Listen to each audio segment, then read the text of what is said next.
The morning mist clung to the ancient stones of Castle Drakmor like ghostly fingers, refusing to yield to the pale sunlight that struggled through the perpetual cloud cover of Zirian Prime.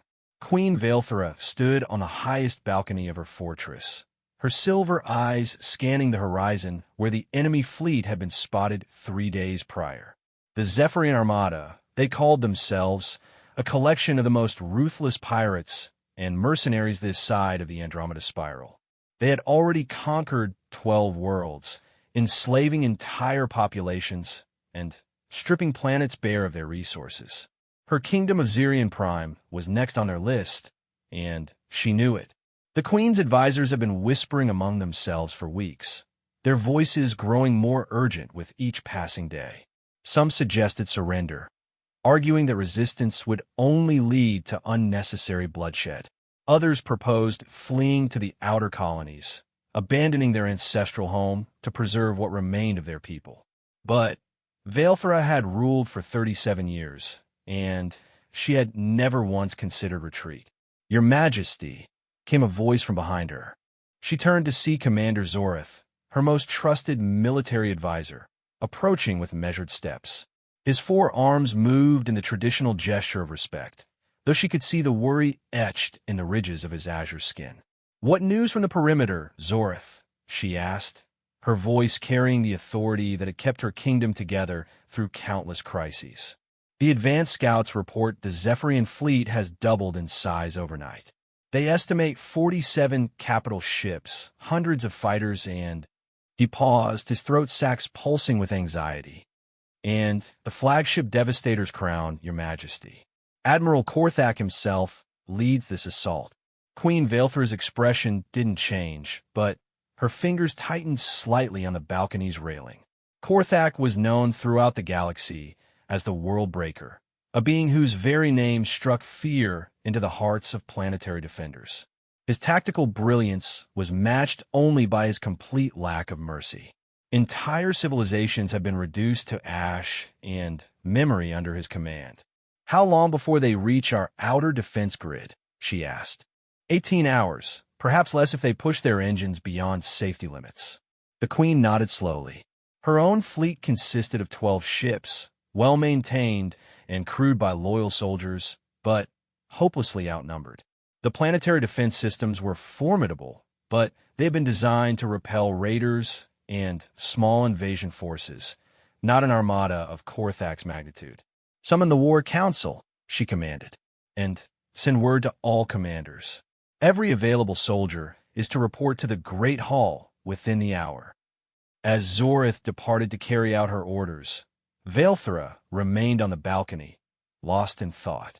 The weight of responsibility pressed down upon her shoulders like a physical force.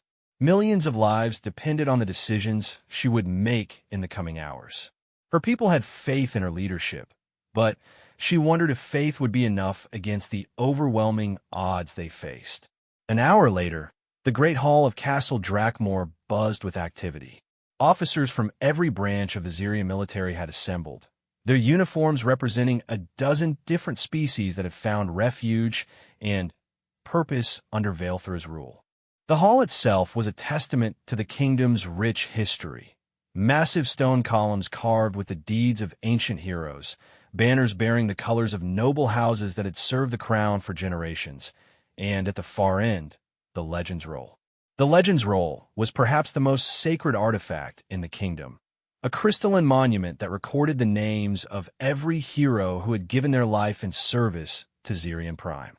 The crystal seemed to glow with an inner light, and it was said that in times of great need, the names would pulse with particular brightness, as if the spirits of the fallen were lending their strength to the living. Queen Vaelthera entered the hall to the sound of hundreds of voices falling silent. She moved with the grace of a born leader, her ceremonial armor gleaming in the torchlight. Behind her walked her inner circle, Commander Zorith, Admiral Lyron of the fleet, General Kalinda of the ground forces, and Master Technician Vex, who oversaw the planetary defenses. "Soldiers of Zirian," the Queen began, her voice carrying easily through the vast hall. "We face our greatest challenge. The Zephyrian Armada approaches our world with overwhelming force. Admiral Korthak commands them, and his reputation precedes him like a shadow of death. A murmur ran through the assembled crowd. Many had heard tales of Korthak's conquests, each more horrifying than the last. But we are not without hope, Vaelthra continued. This is our home. These are our people. And we have something that Korthak's mercenaries will never possess. We fight for something greater than ourselves. She gestured toward the Legends roll. Our ancestors faced impossible odds before. They stood against the void plague that threatened to consume the sector. They repelled the machine uprising when artificial intelligence sought to remake organic life in its own image. They endured the long winter when our star nearly died. And they prevailed because they understood that some things are worth dying for. The Queen's words stirred something in the hearts of her soldiers. Backs straightened, hands moved to weapon grips, and the fear in many eyes began to transform into determination. I will not lie to you, she continued. The odds against us are staggering. Many of us will not see another sunrise. But if we must fall, we will fall as heroes. And our names will be remembered alongside those who came before us. It was then that a disturbance near the rear of the hall drew her attention. The massive doors had opened to admit a latecomer, a single figure in the simple gray uniform of a common foot soldier. The man was human, a species that was becoming increasingly rare in this part of the galaxy. He was tall, but not imposing, with dark hair and unremarkable features. Most notably, he bore no insignia of rank, no medals or decorations that would mark him as anything other than the lowest grade of enlisted personnel. The soldier made his way through the crowd, which parted reluctantly to let him pass. Some officers shot disapproving glances at his tardiness, while others seemed not to notice him at all.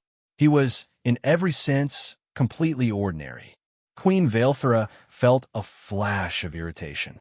This was perhaps the most important briefing in the kingdom's history, and this common soldier had the audacity to arrive late. She made a mental note to have him disciplined after the crisis had passed, assuming any of them survived that long. As I was saying, she resumed, focusing her attention back on the assembled officers, we must use every advantage at our disposal. Master Technician Vex has been working around the clock to enhance our defensive capabilities. Vex, insectoid being whose multiple eyes gleamed with technical expertise, stepped forward. Your Majesty, we have managed to increase the power output of the shield generators by 15%. Additionally, the orbital defense platforms have been recalibrated to fire in coordinated volleys. We estimate this will allow us to engage the enemy fleet at maximum effective range. Excellent. Admiral Thyron, what of our fleet? The elderly Thyron, a veteran of countless space battles, spoke with the confidence of experience. Our ships are ready, Your Majesty. We may be outnumbered, but we know these space lanes better than any invader. We can use the asteroid fields and nebula formations to our advantage, striking quickly and retreating before they can bring their full firepower to bear. And our ground forces? The Queen asked, turning to General Kalinda. Kalinda was a warrior born and bred, standing nearly 8 feet tall with the physique of someone who had spent decades in combat.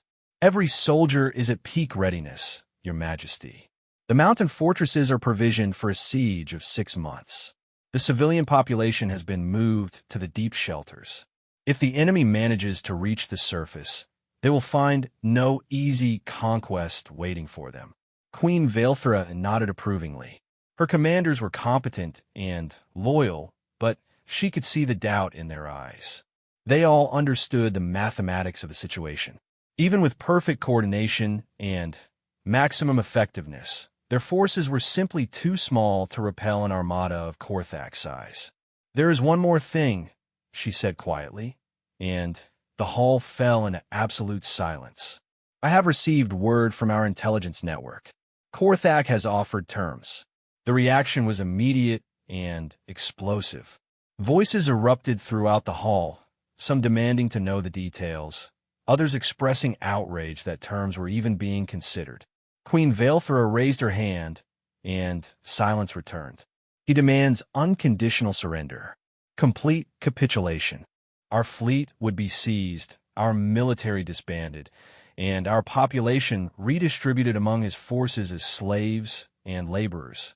Her voice remained steady, but there was steel beneath the words. In return, he promises that no more than half our people would be killed in the process of conquest.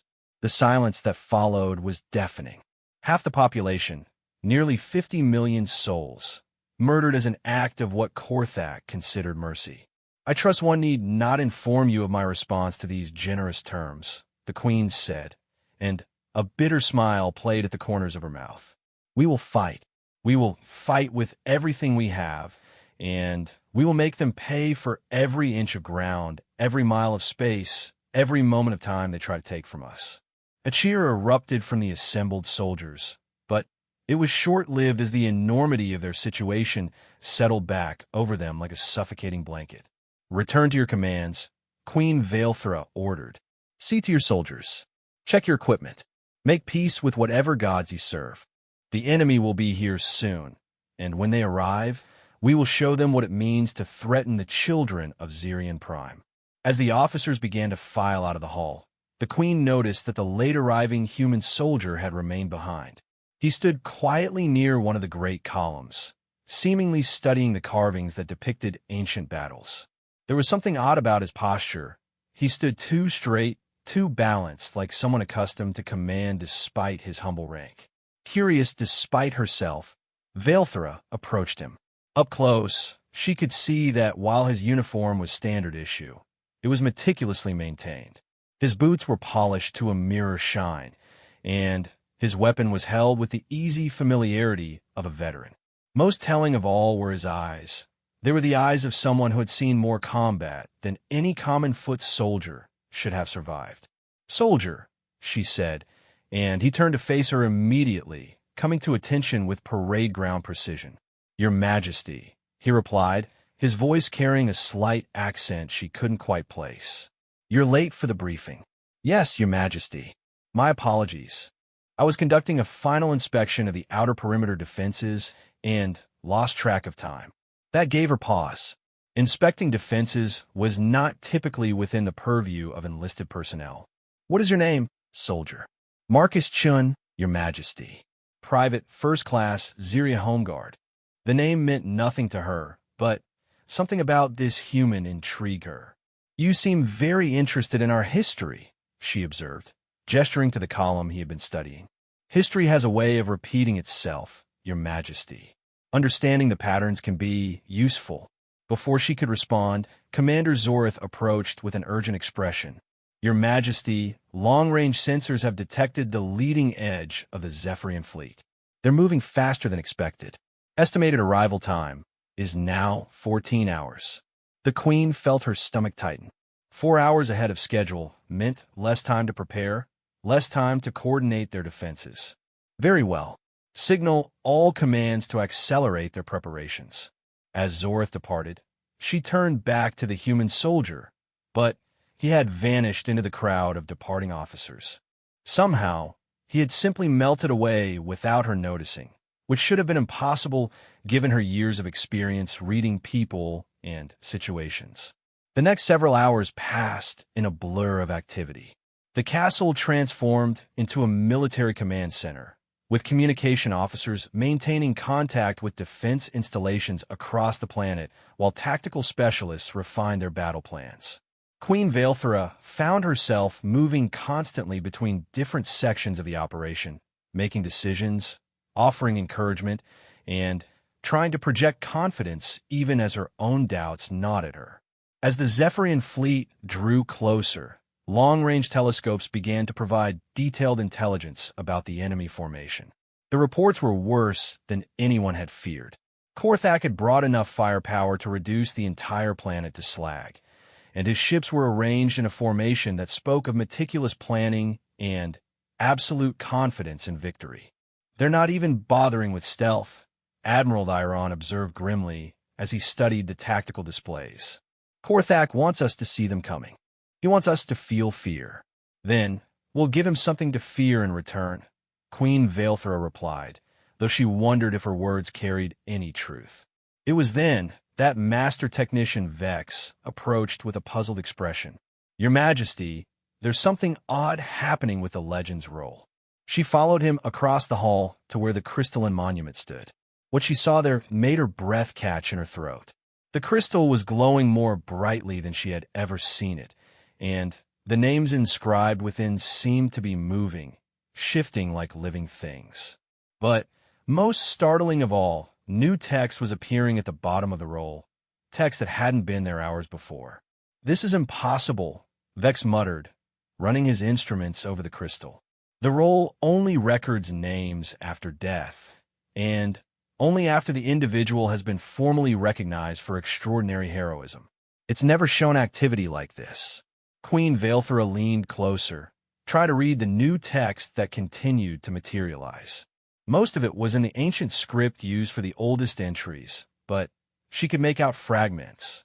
Words like guardian, protector, and legend appeared repeatedly, but the name at the center remained frustratingly unclear.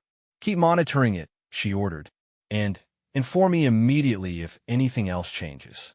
As she turned away from the monument, she caught a glimpse of movement in her peripheral vision. The human soldier, Marcus Chun, was standing near one of the side entrances to the hall, but once again he seemed to fade from sight the moment she focused on him.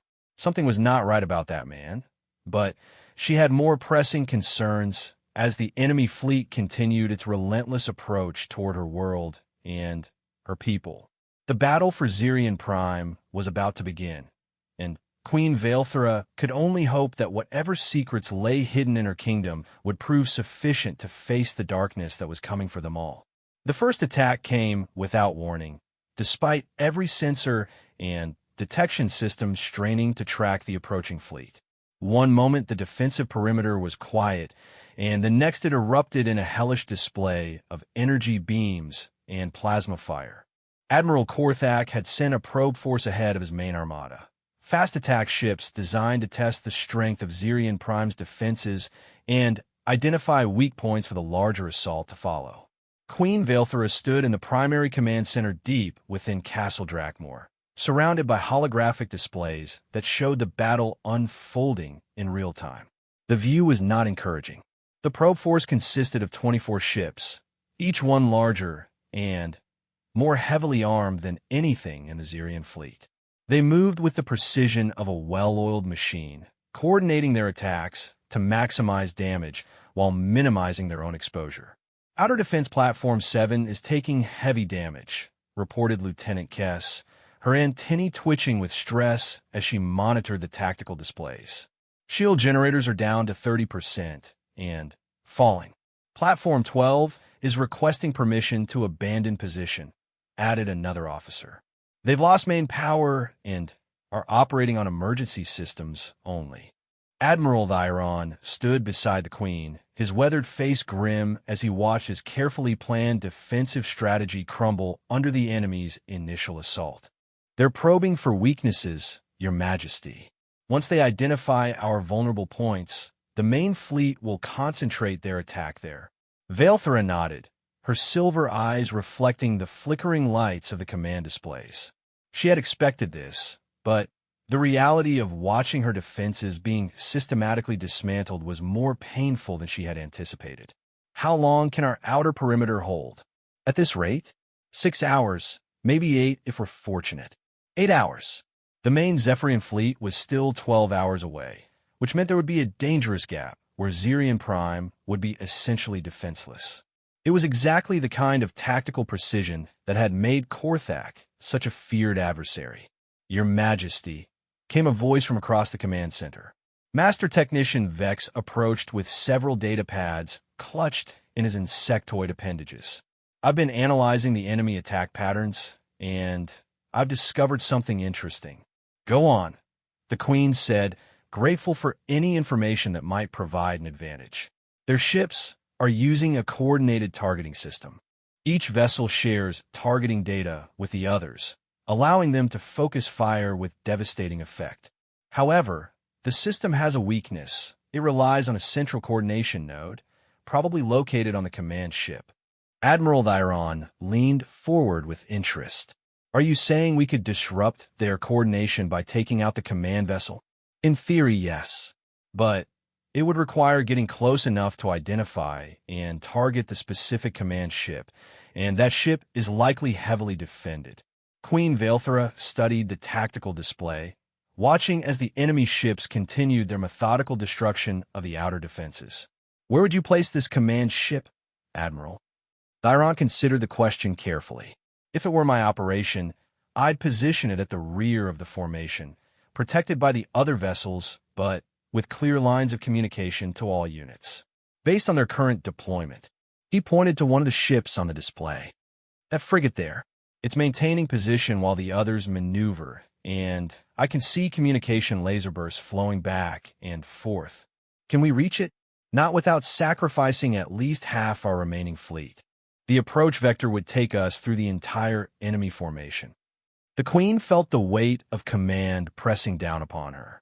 Every decision carried the potential for catastrophic consequences, yet failing to act was itself a form of action that could doom her people. She was about to order the attack when a new voice interrupted her thoughts. "Permission to speak, Your Majesty?" She turned to see the human soldier, Marcus Chun, standing at the entrance to the command center. Somehow he had passed through multiple security checkpoints without being challenged, which should have been impossible. The guards at the door looked confused, as if they weren't quite sure how he had gotten past them. "This is a restricted area, soldier," Commander Zorth said, stepping forward with obvious displeasure. "How did you—" "It's all right, Commander," Queen Velthera interrupted, her curiosity about this mysterious human finally overriding protocol. "What did you wish to say, Private Chun?" Marcus Chun stepped forward with that same perfect military bearing she had noticed before. "Your Majesty, I believe there's a way to neutralize the enemy coordination system without sacrificing your fleet." Admiral Thyron snorted with derision. "And what would a common foot soldier know about naval tactics?" Chin's expression didn't change, but Velthera caught something in his eyes, a flash of what might have been amusement. "Sometimes fresh perspective can be valuable, sir." "Speak," the Queen commanded, ignoring the disapproving looks from her senior officers.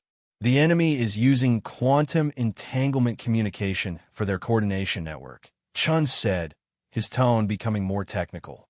"It's virtually impossible to jam, but it has one critical vulnerability. The entangled particles must be maintained in perfect isolation from external quantum interference." Vex's multiple eyes suddenly focused intently on the human. "How would you know the specifications of Zephyrian military communications?" "I make it a point to study potential threats," Chin replied smoothly. "The important thing is that we can create massive quantum interference by detonating a focused antimatter charge in close proximity to the command ship. The cascade effect would disrupt their entire network for approximately 47 minutes. The command center fell silent. Antimatter charges were among the most dangerous weapons in any military arsenal, and using one in close combat required precise timing and exceptional skill. More concerning was the fact that a common soldier had just demonstrated knowledge of advanced quantum physics and enemy technology that was supposedly classified at the highest levels. "Even if what you're saying is true," Admiral Thyron said slowly, "delivery of such a charge would require a suicide mission. The pilot would never survive the explosion." "Not necessarily," Chin replied. "A single-person fighter craft could deploy the charge and escape if the timing was precise enough. The pilot would need exceptional skill and knowledge of Zephyrian ship configurations, but it could be done." Queen Velthera found herself staring at this increasingly mysterious human. "And I suppose you have such skill and knowledge?" "I do, Your Majesty." The simple statement hung in the air like a challenge. Commander Zorth stepped forward again, his forearms gesturing in a pattern that indicated extreme skepticism. "Your Majesty, surely you're not considering allowing an untested private to attempt such a mission?" "He's not untested," came a new voice from the entrance to the command center. Master Sergeant Corvin entered, a grizzled veteran whose cybernetic eye gleamed as it focused on Marcus Chun. I've been checking his service record since the briefing this morning. Private Chin Mei with the insignia of a common soldier, but his file is unusual. How so? The Queen asked. For starters, he's qualified on every piece of equipment in our arsenal, including several systems that were classified above his clearance level. He's completed advanced training courses that don't appear on any official curriculum, and his psychological profile indicates tactical thinking abilities that are consistent with command-level officers. Marcus Chun remained silent during this recitation, his expression revealing nothing. Furthermore, Corvin continued, his assignment to Zirian Prime was processed through channels I can't trace. His previous postings are heavily redacted, and several of the units listed in his file, well, they don't exist anymore. Queen Velthra felt a chill run down her spine. What do you mean, they don't exist anymore? I mean, they were disbanded or destroyed in combat situations that are classified beyond my access level. This man has served in places and conflicts that officially never happened. All eyes turned to Marcus Chun, who maintained his perfect military posture without showing any sign of discomfort at the scrutiny. My record speaks for itself, Your Majesty. Does it? She asked. Because right now it seems to be speaking in riddles. Before Chun could respond, the tactical displays suddenly flared with new activity. The probe force had identified a weak point in the defensive perimeter and was concentrating its fire on Defense Platform 5. The platform's shields were failing rapidly, and the structure itself was beginning to show stress fractures from a sustained bombardment. Platform 5 is requesting immediate evacuation authorization, Lieutenant Kess reported, her voice tight with urgency. Admiral Thyron cursed under his breath. If we lose Platform 5, they'll have a clear approach vector to the inner system. We have to fall back to the secondary defensive line. No, Queen Velthra said firmly. We hold our positions. Every minute we delay them here is a minute longer our civilians have to reach the deep shelters. She turned back to Marcus Chun. You're certain this plan of yours will work? Nothing is certain in combat, Your Majesty. But the physics are sound, and the tactical situation favors a small, fast target over a larger force engagement. The Queen made her decision. Very well. You have my authorization to attempt the mission. Your Majesty, Commander Zorith protested. This is highly irregular. These are irregular times, Commander. She fixed Marcus Chun with her silver gaze. But understand this, Private. If you're deceiving me, if this is some kind of elaborate sabotage attempt, I will personally ensure that your death is both slow and memorable. Chin smiled for the first time since she had encountered him, and the expression transformed his entire face. Understood, Your Majesty. Though I hope you'll reconsider that position when the mission is complete. 30 minutes later, Queen Velthra stood in the main hangar bay watching as Marcus Chun performed his pre-flight check on a single-seat interceptor. The small craft was barely large enough to hold a pilot, and the specialized antimatter charge that Master Technician Vex had prepared. It was fast and maneuverable, but completely unarmored and lightly armed, a ship designed for reconnaissance and courier duties, not combat. Are you certain about this, Your Majesty? Admiral Thyron asked for the third time. We still don't know who this man really is. No, she admitted, but we know who he isn't. He's not a common soldier, and he's not incompetent. Right now, that's enough. Chun completed his inspection and climbed into the cockpit with fluid movements that spoke of extensive experience with similar aircraft. The canopy sealed with a soft hiss, and the ship's engines began their startup sequence. Chun to command. His voice came through the communication system. Pre-flight complete. Request permission to launch. Permission granted, Queen Velthra responded. And Chun, yes, Your Majesty. Come back alive. I have questions that need answers. I'll do my best, Your Majesty. The interceptor lifted off with surprising grace, rotating smoothly before accelerating toward the hangar bay doors. Within moments, it was lost among the stars, just another small signature on the tactical displays that showed the ongoing battle around Zirian Prime. Queen Vaelthra returned to the command center to monitor the mission's progress. The probe force was still systematically dismantling the outer defenses, seemingly unaware that a single fighter was approaching their formation. On the displays, Marcus Chen's ship appeared as a tiny blood, moving with deliberate purpose through the chaos of battle. He's using the debris field from Platform 3 to mask his approach. Admiral Thyron observed with grudging admiration. That's actually quite clever. The blue dot continued its advance, weaving between energy beams and plasma bursts with what appeared to be supernatural skill. Chen's interceptor moved like it was an extension of his own body, anticipating enemy fire patterns and exploiting brief gaps in the Zephyrian formation. He's almost in position, Master Technician Vex reported. Antimatter charge armed and ready for deployment. Queen Vaelthra held her breath as Chen's ship reached the optimal deployment point. The enemy command frigate was directly ahead, its communication arrays clearly visible as they coordinated the probe force's attack. Everything depended on the next few seconds. Charge deployed. Chen's voice came through the speakers with professional calm. Detonation in 30 seconds. Recommend all ships prepare for communication disruption. The seconds crawled by with agonizing slowness. Queen Vaelthra found herself counting down in her head, wondering if this mysterious human soldier would prove to be their salvation or their doom. Then, space itself seemed to tear apart. The antimatter explosion was visible even from the planet's surface, a brilliant flash that outshone the system star for several seconds. When the sensors cleared and the tactical displays reset, the probe force formation had dissolved into chaos.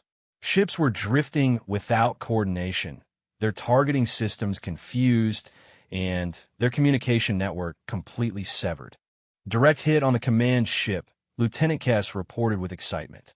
Enemy coordination network is down across the entire formation. All ships, this is Admiral Thyron, came the voice over the fleet communication system. Attack pattern Delta. Hit them while they're blind. The Zirian defense fleet struck with devastating effectiveness. Without their coordination network, the probe force ships found themselves isolated and vulnerable. Within 20 minutes, half of them had been destroyed or disabled, and the remainder were retreating in disorder. But Queen Vaelthra's attention was focused on a different part of the tactical display. Marcus Chen's interceptor was nowhere to be seen. The explosion should have given him enough time to escape, but there was no trace of his ship among the surviving vessels. "Can you locate Chen's fighter?" she asked. Vex manipulated his instruments frantically. "Negative, Your Majesty. No signal, no debris signature. It's as if he just vanished." A hollow feeling settled in the Queen's stomach. The mission had been a complete success, but at the cost of the life of the man who had made it possible. She found herself regretting that she would never learn the truth about Marcus Chen's mysterious background. Then, a new contact appeared on the edge of the sensor grid, moving slowly toward the planet. "Unknown vessel approaching," Lieutenant Kess announced. "Configuration matches our lost interceptor." Queen Vaelthra felt hope stir in her chest. "Chen, is that you?" "Affirmative, Your Majesty. Sorry for the delay. I had to take the long way home." As relief flooded through the command center, Vaelthra noticed that Master Technician Vex was staring at the Legend's roll with an expression of shock. The crystalline monument was glowing more brightly than ever, and new text was appearing with increasing speed. "Your Majesty," Vex said quietly, "you need to see this." She approached the monument and read the newly formed inscription. What she saw there made her question everything she thought she knew about the humble soldier who had just saved her kingdom.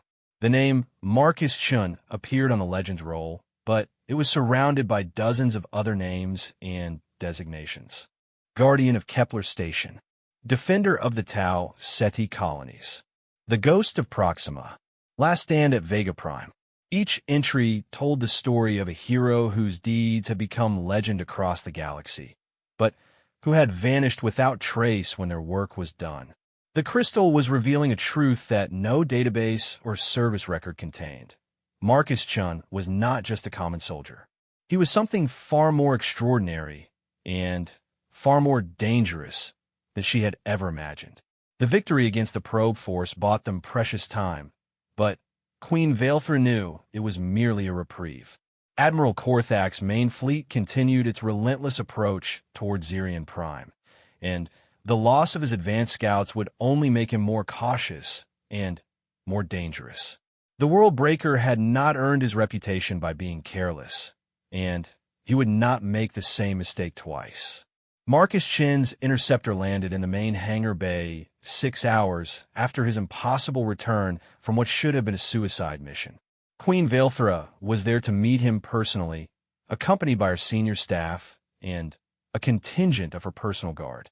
The mysteries surrounding this man had grown too significant to ignore, and she intended to have answers. Chen emerged from the cockpit with the same calm demeanor he had displayed throughout the crisis. His uniform was still immaculate, his bearings still perfect, and his expression still revealed nothing about the thoughts behind those enigmatic eyes. But now Queen Vaelthra was looking at him with new understanding, informed by what the legend's role had revealed. "Private Chun," she said as he approached, "I believe we need to have a conversation." "Of course, Your Majesty." His tone remained respectfully neutral, but she caught a subtle shift in his posture, the stance of someone prepared for confrontation. "Commander Zoreth, clear the hangar. I want to speak with our hero privately."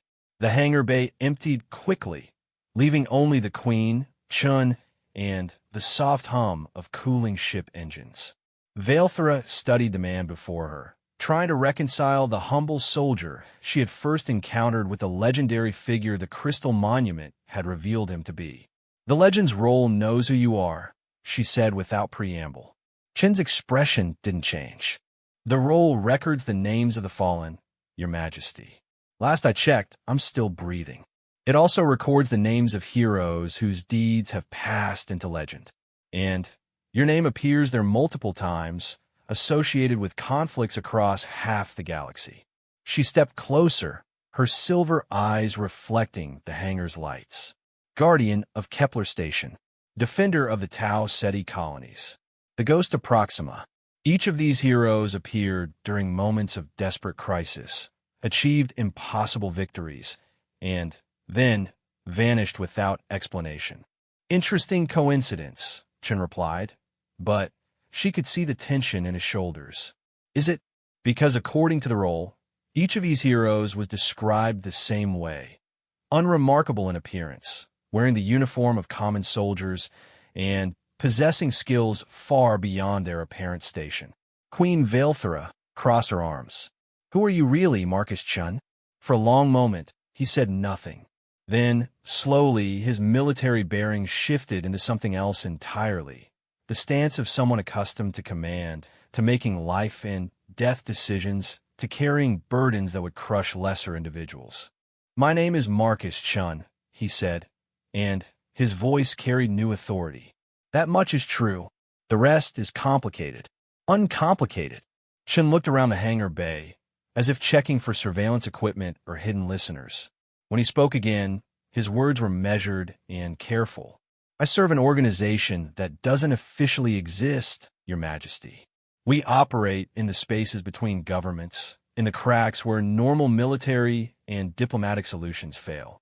When civilizations face extinction-level threats, when entire species hang in the balance, when the normal order of things breaks down completely, that's when we act.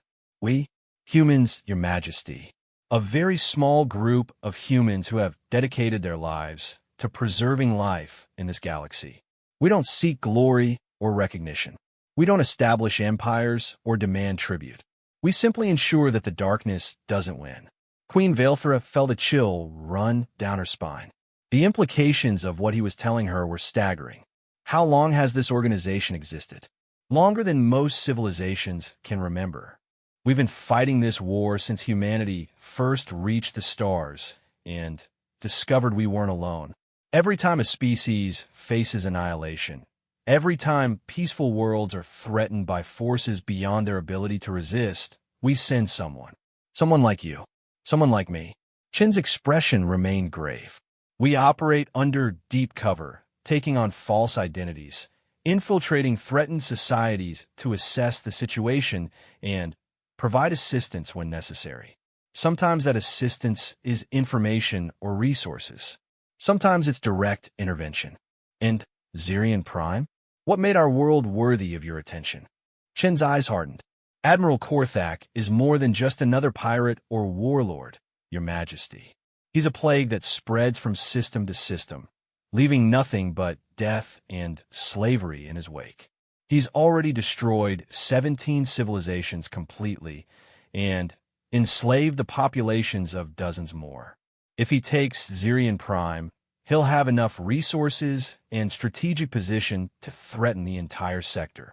Queen Vaelthera processed this information, trying to understand the broader implications. So you came here to stop him?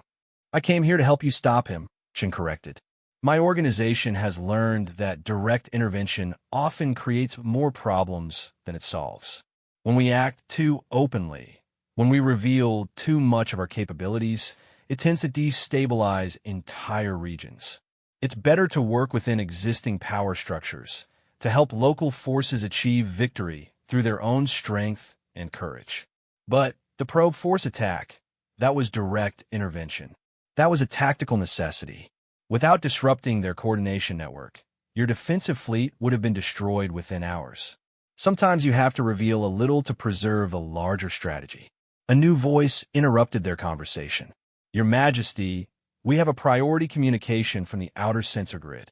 Queen Vaelthera turned to see Lieutenant Kess approaching with a datapad, her expression grim.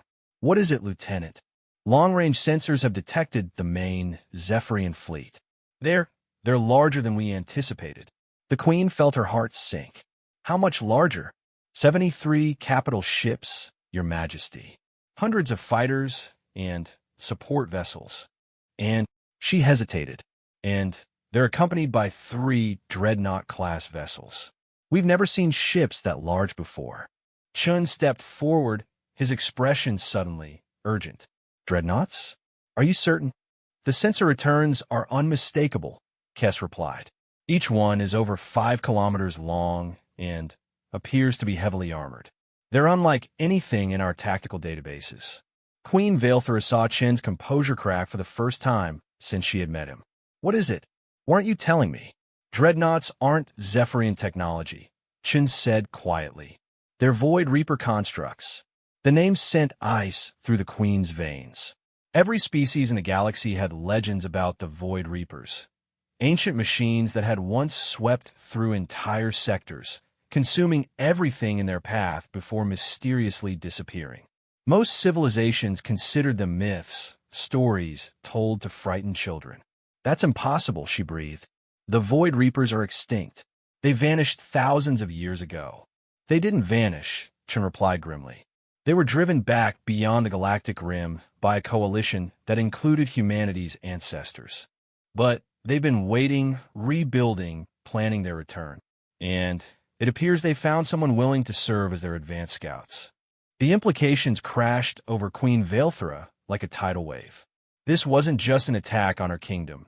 It was the beginning of a new Void Reaper invasion, one that could consume the entire galaxy if not stopped immediately. How long do we have? She asked.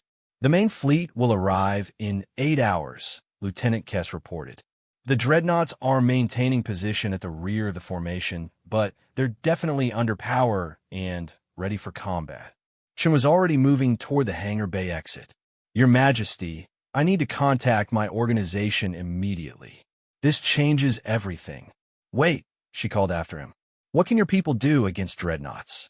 If these things are as powerful as the legends claim, my people have been preparing for this possibility for centuries, Chin interrupted. We've developed countermeasures, contingency plans, weapons specifically designed to combat Void Reaper technology. But they're not here, and there's no way to get them to Zirian Prime in time. Queen Vaelthera felt despair settling over her like a shroud. Then, we're doomed. Not necessarily. Chun stopped and turned back to her, and she saw something in his eyes that might have been hope. The dreadnoughts are powerful, but they're also ancient. Their technology is sophisticated, but inflexible. They have weaknesses that can be exploited if you know what to look for. And you know what to look for. Duh. But it will require precise coordination and perfect timing. Your fleet will need to act as bait, drawing the dreadnoughts into a specific position while a small team infiltrates their command systems. Infiltrates? You mean boarding them? Chen nodded grimly. Dreadnoughts are automated, but they require quantum processing cores to coordinate their systems. Destroy those cores, and the ships become dead metal floating in space. The problem is that the cores are heavily defended and protected by security systems that have been refined over millennia. Queen Vaelthra felt a spark of hope ignite in her chest. But it can be done. It's been done before. Once. During the original war against the Void Reapers, a human strike team managed to destroy the processing core of a dreadnought similar to these. The technique was recorded, and my organization has studied it extensively. How many people would such a mission require? Chen's expression grew solemn. In theory, a single person with the right knowledge and equipment could accomplish the objective. In practice, he shrugged. The survival rate for such missions is essentially zero. Queen Vaelthra understood immediately. You're volunteering to do it yourself. I'm the only one present with the necessary training and clearance to access the required equipment. Chen's voice remained steady, but she could see the weight of the decision in his eyes. My organization maintains emergency supply caches throughout the galaxy. There's one on the third moon of this system, hidden in an abandoned mining facility. It contains specialized weapons and infiltration gear designed specifically for Void Reaper technology. How long would it take you to reach this cache and return? 6 hours, if I push the engines beyond safety limits. Queen Vaelthra did the mathematics in her head. 6 hours to reach the cache, plus the time needed to infiltrate and destroy a dreadnought. It would be cutting things impossibly close, with no margin for error. What about the other 2 dreadnoughts? She asked. If we can destroy one, it will disrupt the quantum resonance network that links all 3. The remaining ships will be forced to operate independently, which will reduce their effectiveness significantly. Your fleet might be able to handle them with conventional tactics. Might be. Your Majesty, I won't lie to you. Even with one dreadnought destroyed, the odds against you are still overwhelming. But it's the difference between certain defeat and a fighting chance. Queen Vaelthra looked at this man who had appeared in her kingdom as a humble soldier and revealed himself to be something from legends made real. He was offering to sacrifice himself to give her people a chance at survival. And she found herself believing that he could actually succeed where anyone else would certainly fail. Very well, she said. You have my authorization. But, Chun, she paused, struggling with how to address someone whose true rank and authority were still unclear to her. If you succeed, if you somehow manage to return from this impossible mission, I want the whole truth. No more mysteries, no more half-answers. I want to know exactly who you are and what organization you represent. Chun smiled, and for the first time since she had met him, the expression seemed genuinely warm. Your Majesty, if I return from this mission alive, I promise you'll have all the answers you want. And probably some you don't. He turned and walked quickly toward the hangar bay exit, leaving Queen Vaelthra alone with her thoughts and the growing certainty that the fate of her kingdom, and possibly the entire galaxy, rested in the hands of a man whose very existence challenged everything she thought she knew about the universe. As she watched him disappear into the corridor, she found herself wondering if Marcus Chun was really human at all, or something else entirely wearing human form. The legends spoke of guardians who appeared in times of greatest need, beings who fought against the darkness with powers beyond mortal understanding. Perhaps those legends were more than just stories. Perhaps they were memories of battles that humanity had been fighting for longer than anyone realized, against enemies that most civilizations couldn't even imagine. And Perhaps Queen Valthera was about to witness the continuation of a war that had been raging since the stars were young, fought by heroes whose names were written in crystal monuments across the galaxy. Heroes who asked for no reward save the knowledge that life would continue in the face of absolute darkness. Queen Valthera stood in the primary command center, watching the tactical displays as Admiral Korthak's massive fleet took up attack positions around her world. The Zephyrian vessels moved with mechanical precision, their formations speaking of absolute confidence in victory.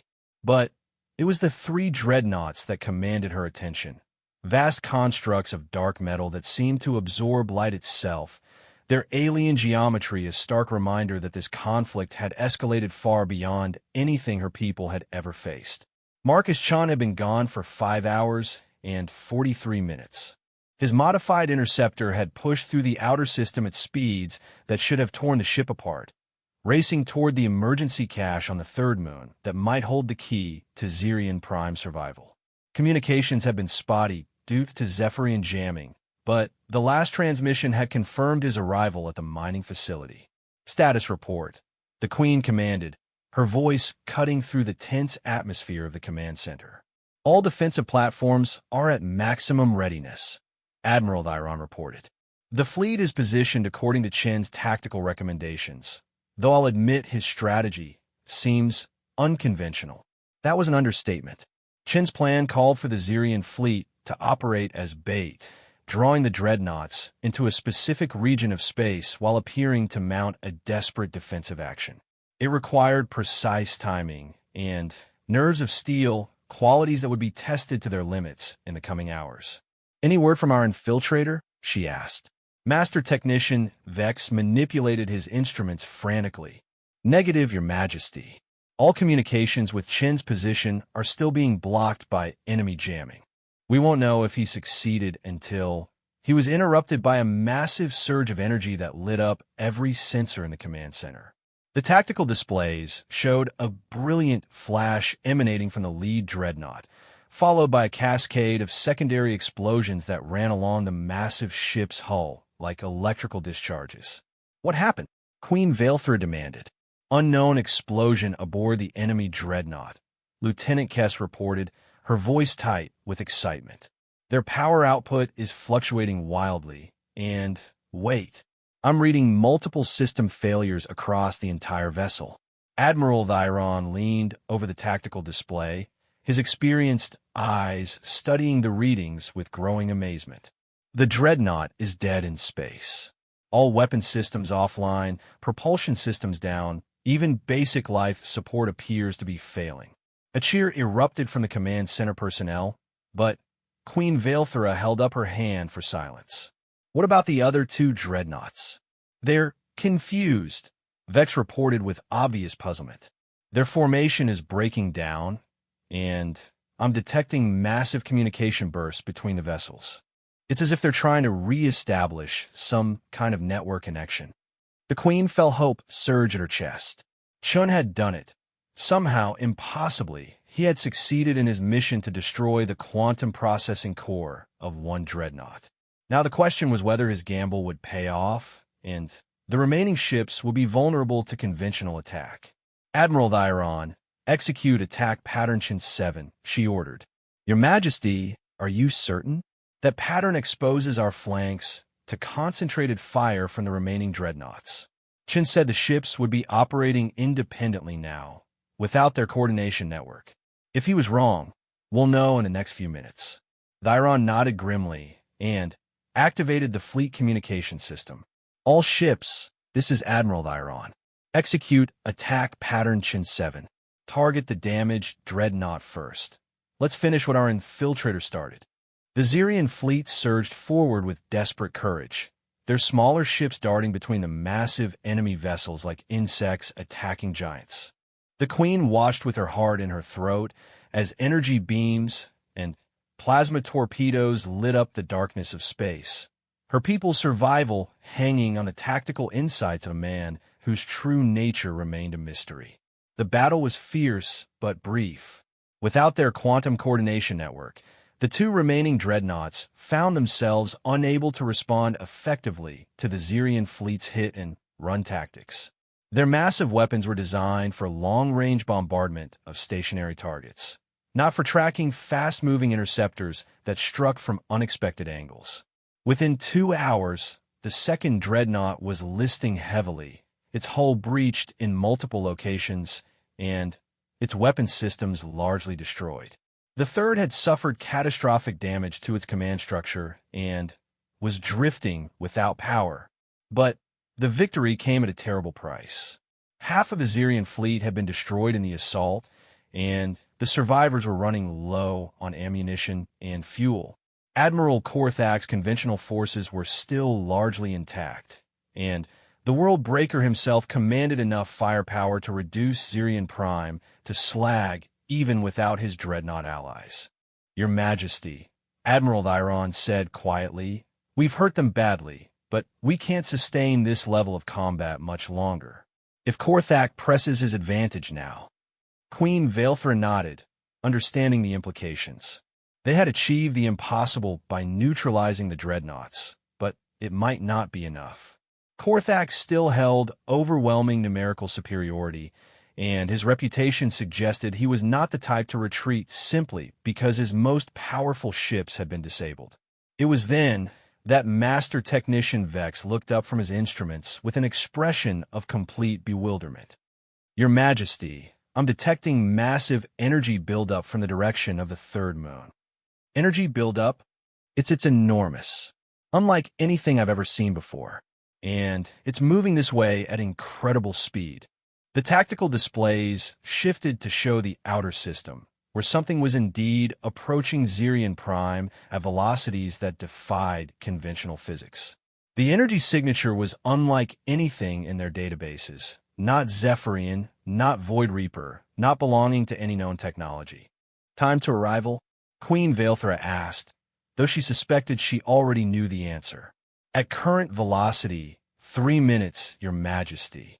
The command center fell silent as everyone contemplated what this new development might mean. Were they about to face yet another enemy, one even more dangerous than what they had already encountered? Or was this somehow connected to Marcus Chun and his mysterious mission? The question was answered when Chen's voice came through the communication system, transmitted on a frequency that somehow cut through all jamming and interference. "Xerian Command, this is Chun. I'm inbound with reinforcements. Recommend all friendly forces withdraw to minimum safe distance immediately." "Reinforcements?" Queen Vaelthra responded. "Chen, what reinforcements? There are no other human forces in this system." "Negative, Your Majesty. There are always human forces and systems under threat. We just prefer to remain hidden until we're needed." The approaching energy signature resolved into a ship unlike anything Queen Vaelthra had ever seen. It was sleek and angular, its hull seeming to shift and flow like liquid metal. Most remarkably, it was enormous, easily matching the size of the dreadnoughts, but with lines that spoke of speed and maneuverability rather than brute force. "Chun," she transmitted urgently, "what is that ship? Where did it come from?"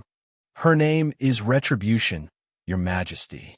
She's been waiting in subspace near this system for the past 6 months, just in case the Void Reapers made their move ahead of schedule. As for where she came from," there was a pause. "That's part of the larger conversation we'll need to have when this is over." The Retribution entered the battle space with devastating effect. Its weapons were unlike anything in conventional arsenals. Beams of coherent energy that seemed to tear through space itself. Missiles that phased in and out of normal reality to bypass enemy shields, and defensive systems that turned aside even the most powerful attacks with casual ease. Admiral Korthak's fleet found itself caught between the surviving Xerian forces and this new arrival that fought with technology decades ahead of anything they possessed. The World Breaker himself was no coward, but he was also not fool enough to continue a battle he could not win. Within an hour, the surviving Zephyrian ships were retreating to the edge of the system, leaving behind their disabled dreadnoughts and nearly half their original force. "This isn't over," came a transmission from Korthak's flagship as it prepared to jump to hyperspace. The Void Reapers know about this system now. They know about the humans who hide among the lesser species. This was only the beginning. Then, the Zephyrian fleet vanished into the depths of space, taking their threat of future vengeance with them. Queen Vaelthra stood in stunned silence as the implications of what she had witnessed began to sink in. The battle was won. Her people were safe, but everything she thought she knew about the galaxy had been turned upside down. Humanity, it seemed, was far more than just another species struggling to survive among the stars. "Your Majesty," came Marcus Chen's voice over the communication system. "Request permission to come aboard Castle Drakmor. I believe I owe you some explanations." An hour later, Queen Vaelthra stood in her private chambers, waiting for answers that she suspected would change her understanding of reality itself. When Marcus Chun entered, he was no longer wearing the simple gray uniform of a common soldier. Instead, he wore clothing that seemed to be woven from starlight itself, a garment that marked him as something far beyond anything she had imagined. "Your Majesty," he said, offering a bow that was respectful but not subservient. "Thank you for your patience." "Who are you?" she asked without preamble. "And don't give me any more half-truths or mysterious hints. I've earned the right to know what I've become involved in." Chen nodded slowly. "You have indeed. My name is Marcus Chun, and I am a guardian of the Human Protectorate, an organization that has existed for over 10,000 years. We are the descendants of the humans who fought in the original war against the Void Reapers, and we have dedicated our existence to preventing their return." 10,000 years? But humans have only been in space for a few centuries. Officially, yes. Unofficially, humanity reached the stars long before most current civilizations were even capable of bronze working. We fought alongside species whose names are now legend, against enemies that threatened to consume all life in the galaxy. When the war ended, most humans chose to step back from galactic affairs, to live quietly and let others take the spotlight. Queen Vaelthra sank in her chair, overwhelmed by the scope of what he was telling her. But not all humans. Not all. Some of us remained active, scattered throughout the galaxy, watching for signs that the old enemies were stirring. We take on false identities, infiltrate threatened societies, and provide assistance when extinction-level events occur. Chen's expression grew solemn. We are the guardians that most species have forgotten they need. And the ship? The Retribution? One of several hundred similar vessels positioned throughout the galaxy. Each one is crewed by volunteers who have given up normal lives to serve as humanity's hidden protectors. They wait in subspace, sometimes for decades, ready to respond when called upon. Queen Vaelthra looked out the window of her chamber, where the Retribution hung in space like a silver star. "What happens now? Will your people remain hidden, or has this battle changed things?" "That depends on you, Your Majesty." Chun stepped closer, his expression serious. "The Void Reapers know about Zirian Prime now. They'll be back, probably with a larger force and better preparation. Your people will need protection that goes beyond conventional military forces. You're offering an alliance. I'm offering the truth. Humanity has been fighting this war for millennia, but we've always fought it alone. The time may have come to bring others into the knowledge of what really threatens this galaxy." Chen paused, but such knowledge comes with responsibilities. Once you know the truth about the Void Reapers, about humanity's role as guardians, about the ancient wars that shaped the galaxy, there's no going back to ignorance. Queen Vaelthra thought about her people, about the courage they had shown in defending their world against impossible odds. They deserved to know that they were part of something larger, that their struggle was connected to battles that had raged since before their civilization existed. What would such an alliance involve? Training, for starters. Your people have shown they can fight when necessary, but they'll need to understand new technologies, new tactics, new ways of thinking about warfare and defense. And in return, Chen smiled. In return, humanity will no longer have to carry the burden alone. As if summoned by their conversation, Master Technician Vex appeared in the doorway. "Your Majesty, you need to see the legends roll." They followed him to the Great Hall, where the crystalline monument was blazing with light unlike anything in its recorded history. New names were appearing constantly, but these were not the names of the fallen. Instead, they were the names of living heroes, the pilots who had fought against the dreadnoughts, the engineers who had kept the defensive systems operational under impossible conditions, the common soldiers who had stood their ground in the face of annihilation.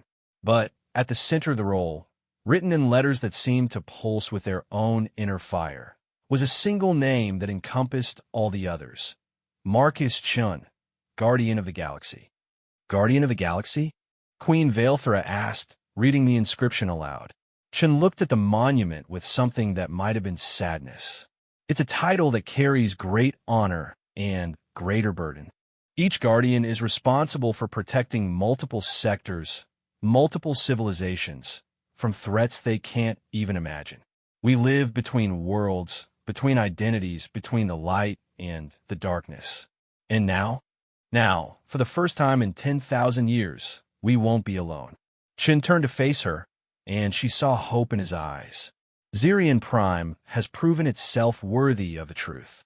Your people will be among the first to join humanity's long vigil against the darkness.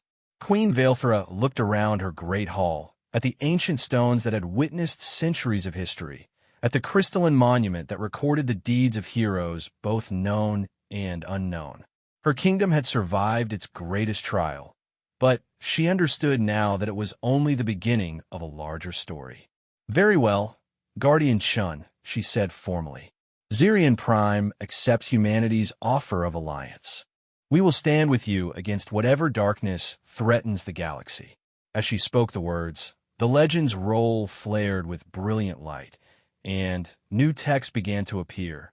Not the record of deeds already done, but a promise of heroes yet to be born, of battles yet to be fought, of a future where the darkness would be held at bay by the courage of ordinary people who chose to stand for something greater than themselves.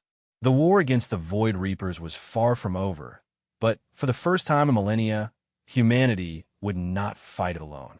And somewhere in the depths of space, ancient enemies stirred in their hiding places, sensing that the balance of power in the galaxy had shifted in ways they had not anticipated. The age of hidden guardians was ending. The age of united resistance had begun, and at its center stood Marcus Chun, no longer a common soldier in humble disguise, but revealed at last as what he had always been, a guardian of light against the endless dark, a protector of life in a universe that seemed determined to extinguish it. The legend had become reality, and reality had become legend, and the galaxy would never be the same.